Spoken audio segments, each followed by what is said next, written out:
നമ. ഏവർക്കും പ്രണാമം. നമുക്ക് ശ്രീ വാൽമീകി രാമായണത്തിലേക്ക് തന്നെ മടങ്ങാം. അതിശക്തരായ ഭൂതഗണങ്ങൾ മലയെ പിളർക്കുന്നു എന്ന് വിചാരിച്ച് ഭയപ്പെട്ട സാധു വിദ്യാധരന്മാർ സഹധർമ്മിണികളോടുകൂടി സ്ഥലം വിട്ടു തുടങ്ങി. ഭാനഭൂമിയിൽ നിന്ന് തങ്കച്ചഷകങ്ങൾ കൂടി അവരെടുത്തില്ല. അനേകം തരത്തിലുള്ള കനകപാത്രങ്ങൾ, സ്വാദുക്കളായ ഭോജ്യങ്ങൾ, പലതരത്തിലുള്ള മാംസങ്ങൾ, കാളത്തോലിട്ട പരിചകൾ, സ്വർണ്ണപ്പിടിയുള്ള ഖഡ്ഗങ്ങൾ എന്നിവയെല്ലാം ഉപേക്ഷിച്ച് അവർ വാനിടത്തിലേക്ക് ഉയർന്നു നിന്നു. അവരുടെ കഴുത്തിൽ രക്തവർണ്ണമാലകളും ദേഹത്തിൽ രക്തചന്ദനം പൂശിയതും മാത്രമേയുള്ളൂ. മതം കൊണ്ട് അരുണവർണ്ണമാർന്ന കണ്ണുകളോട് കൂടിയ കാമിനിമാരാകട്ടെ നൂപുരങ്ങൾ, തോൾവളകൾ, ഹാരങ്ങൾ എന്നിവ അണിഞ്ഞവരാണ്. ഭർത്താക്കന്മാരൊന്നിച്ച് അംബരമണ്ഡലത്തിൽ നിൽക്കുന്ന ദേവാംഗനകൾ ആശ്ചര്യത്തോടെ പൂപ്പുഞ്ചിരി പൊഴിച്ചു. വിദ്യാധരന്മാരും വാമുനീശ്വരന്മാരും സ്വസിദ്ധികളെ കൊണ്ട് ആകാശത്തിൽ നിന്ന് ആ പർവ്വതത്തെ നോക്കി. പുണ്യാത്മാക്കളായ മഹർഷിവര്യന്മാരുടെയും സിദ്ധചാരണന്മാരുടെയും സംഭാഷണങ്ങൾ നിർമ്മല നഭസ്ഥലത്തിൽ നിന്ന് ഇപ്രകാരം കേട്ടു. മഹാവേഗമുള്ളവനും മാമലയ്ക്കൊത്തവനുമായ പവനതനയൻ ഇതാ മകരമത്സ്യങ്ങൾ അധിവസിക്കുന്ന വാരുതി കടക്കുവാൻ തുടങ്ങുന്നു. ശ്രീരാമചന്ദ്രനും അഴലാണ്ട വാനര സൈന്യത്തിനും വേണ്ടി അസാധ്യമായൊരു കർമ്മമാണ് ചെയ്യാൻ തുടങ്ങുന്നത്. മറുകര കാണാൻ സാധിക്കാത്ത സാഗരം ഇതാ ലംഘനം ചെയ്യുകയായി. ഈ വാക്കുകൾ കേട്ട വിദ്യാധരന്മാർ അദ്രിശൃംഗത്തിൽ നിൽക്കുന്ന അപ്രമേയാത്മാവായ കപീശ്വരനെ വീണ്ടും വീണ്ടും കൗതുകത്തോടെ നോക്കി. അചിന്ത്യമാണ് മാരുതിയുടെ രൂപം. ദേഹമൊന്ന് കുലുക്കി, രോമങ്ങൾ കുടഞ്ഞു. കനത്ത കാർക്കൊണ്ടൽ നാദം പോലെ ഒന്ന് അലറി. ഉരുണ്ട് തടിച്ച് രോമാവൃതമായ വാലിന് ഗരുഡൻ കൊത്തിയെടുത്ത മഹാസർപ്പത്തെ പോലെ ഒന്ന് വീശി. വൈനതേയൻ കൊത്തിക്കൊണ്ടു പോകുമ്പോൾ ചുഴറ്റുന്നത് പോലെ ഊക്കോടെ വീശിയ വാൽ പിന്നിൽ ഉയർന്നു കാണായി. മഹാപരികങ്ങളെക്കാൾ ശക്തങ്ങളായ കൈകൾ നിലത്ത് കുത്തിയുറപ്പിച്ചു. ഉദരം എക്കിപ്പിടിച്ചു. രണ്ട് കാലും മടക്കി കൈകളും കഴുത്തും ചെറുതാക്കി. അത്യുജ്വല തേജസ്സും വീര്യവും ആ വദനത്തിൽ വെട്ടിത്തിളങ്ങി. കടഞ്ഞെടുത്തതുപോലെയുള്ള ശരീരം ദേഹശക്തിയെ വ്യക്തമാക്കി. വിദൂരത്തിൽ ഉള്ളതുപോലും സ്പഷ്ടമായി കാണുവാൻ ദൃഷ്ടികൾ അല്പമൊന്ന് മേലോട്ടാക്കി, അല്പമൊന്ന് കണ്ണ് ചെറുതാക്കി ആകാശത്തെ നോക്കി. പ്രാണവായുവിനെ നെഞ്ചിലാക്കി.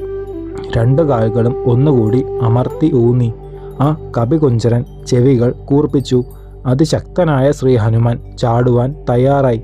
നിർനിമേഷരായി അത്ഭുത സ്തബ്ധരായി നിൽക്കുന്ന കപിവരന്മാരോട് ധീരസ്വരത്തിൽ, സുഹൃത്തുക്കളെ, ശ്രീരാമചന്ദ്രസ്വാമിയുടെ വായുവേഗമുള്ള ബാണം പോലെ ഞാനിതാ ലങ്കയിലേക്ക് പോകുന്നു.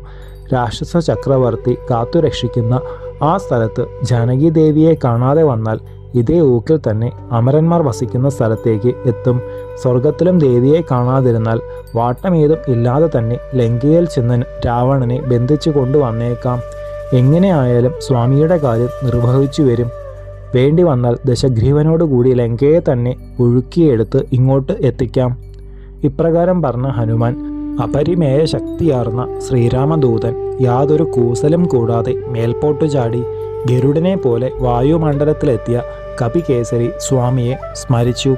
കൊടുങ്കാറ്റ് പോലെ മേൽപോട്ട് ഉയർന്നപ്പോൾ ആ വാനരേശ്വരൻ്റെ ഒപ്പം നീർക്കോഴികൾ മുതലാവ ഇരുന്ന വൃക്ഷനിരകൾ കൊമ്പുകൾ ഒതുക്കിക്കൊണ്ട് കടപുഴങ്ങിയെത്തി. കാൽത്തുടകളുടെ ഊക്കിനാൽ വനദ്രുമങ്ങൾ അമ്പരത്തിൽ അണഞ്ഞു. പൈൻ തുടങ്ങിയ മാമരങ്ങൾ കൂടി ഹനുമാന്റെ പാദശക്തിയാൽ പറഞ്ഞ് ബന്ധുവിനെ മിത്രങ്ങളെന്ന പോലെ അനുഗമനം ചെയ്തു തുടങ്ങി. ഒരു ചക്രവർത്തിയെ വൻപടകൾ പോലെ പൂമരങ്ങൾ അണിനിരന്ന് ആകാശത്തിൽ മാരുതിയെ സേവിച്ച് പിന്തുടർന്നു. വളരെ വലിയവയും കാതൽ കൊണ്ട് ഘനമേറിയവയുമായ അനേകം വൃക്ഷങ്ങൾ ഇന്ദ്രവജ്രത്തെ ഭയപ്പെട്ട ഗിരികളെ പോലെ സാഗരത്തിൽ പതിച്ച് ഒളിച്ചു. കൈകൂപ്പിയ പോലെയുള്ള മൊട്ടുകൾ, വികസിച്ച കുസുമങ്ങൾ എന്നിവ നിറഞ്ഞ തരുവൃന്ദങ്ങൾ മാമലയിലെ മിന്നാമിനുങ്ങുകൾ പോലെ മേഘതുല്യാകാരനായ വാനരേന്ദ്രനെ പ്രശോഭിപ്പിച്ചു. പവനാത്മജന്റെ വേഗതയിൽ കൂടെ പോന്ന പിലാശു വൃക്ഷങ്ങളിലെ പൂക്കളെല്ലാം ബന്ധുക്കൾ മങ്ങിയതുപോലെ സമുദ്രത്തിൽ വീണു തുടങ്ങി. നാനാവർണ്ണങ്ങളാൽ ഒളിയാർന്ന ലോലകുസുമങ്ങൾ തുരുതുരെ വീണുകിടക്കുന്ന ജലരാശിപ്പരപ്പ്, നക്ഷത്രാൽ രത്നങ്ങളാൽ അലങ്കൃതമായ നഭസ് പോലെ മിന്നിത്തിളങ്ങി. വിചിത്രവർണ്ണങ്ങളോട് കൂടിയ പുഷ്പങ്ങൾ ദേഹം മുഴുവൻ അണിഞ്ഞ കപീശ്വരൻ മിന്നൽ പ്രകാശത്തോടെ ഉയരുന്ന കാർമുകിൽ പോലെ തോന്നി. വാതാത്മജന്റെ ശക്തിയാൽ ഒന്നിച്ചു പോന്ന പൂക്കൾ പതിച്ച പാരാവാരം ഉദിച്ചുകൊണ്ടിരിക്കുന്ന താരാഗണങ്ങൾ ഒത്ത നിർമ്മലാംബരം പോലെ തുടർന്നു കണ്ടു. ശേഷം ചരിതം നമുക്ക് അടുത്ത ഭാഗത്തിലൂടെ കാണാം. ഗുരുപാദങ്ങളിൽ സാഷ്ടാംഗ പ്രണാമത്തോടെ നമസ്കാരം.